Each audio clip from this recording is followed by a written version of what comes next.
मेरो भाइ 6 वर्षको थियो जब बाबा बित्नुभयो।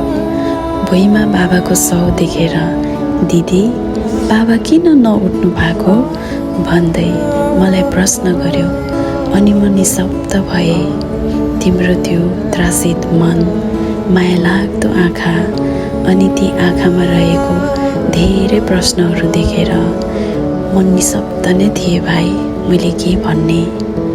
हामी दिदी दाजुको तिमी एउटा भाइ, आमाको मुटु भने बाबाको प्यारो छोरा तिमी। मैले एबिसिडी भन्दै राइम सिकाउँदै गर्दा तिमी बेटर गो टु बेड भन्दै भुसुक्क निदाको याद आउँछ अझै। तिम्रो बदमासी कम थिएन, हात बचायो तर चोट भने मलाई परे जस्तै दुख्यो। ठुलो भएर के हुन्छस् भाइ भन्दा म त डन हुन्छु भन्थ्यो। मलाई कता कता डर लाग्थ्यो। कोही बेला तिमीले गरेको चकचकहरू सोच्दा एक्लै बसेर हाँस्ने गर्छु।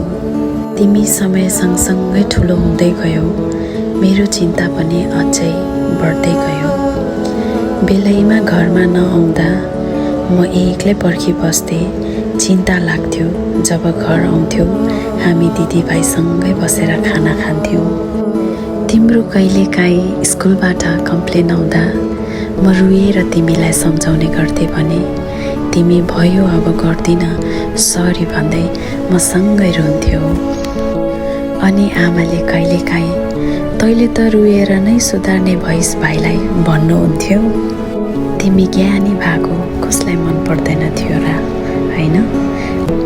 स्कुल सक्यो, अब केही समयमा कलेज सक्छौ, तर अझै पनि म तिमीलाई त्यही सानो लालु नै देख्छु।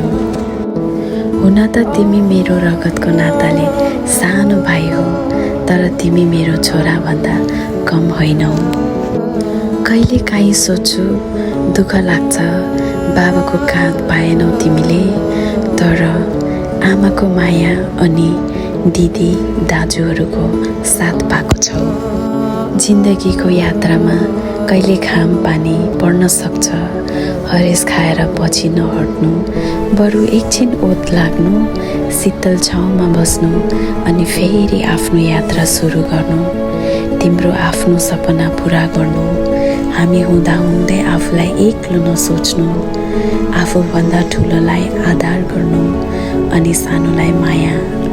तिमी रमाउनु, खुसी हुनु, भोलि के होला भनी धेरै चिन्ता नलिनु, सत्य र सहीको बाटो हिँड्नु, दूरदर्शी हुनु, हारलाई हाँसेर स्वीकार्ने हुनु अनि जितमा कहिले घमण्ड नगर्नु।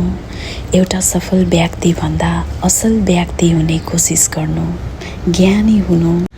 हामी चेलीहरूको आँट, हिम्मत अनि बुढेसकालमा आमाको सहारा लौरो होइन, तिमी सहारा बन्नु।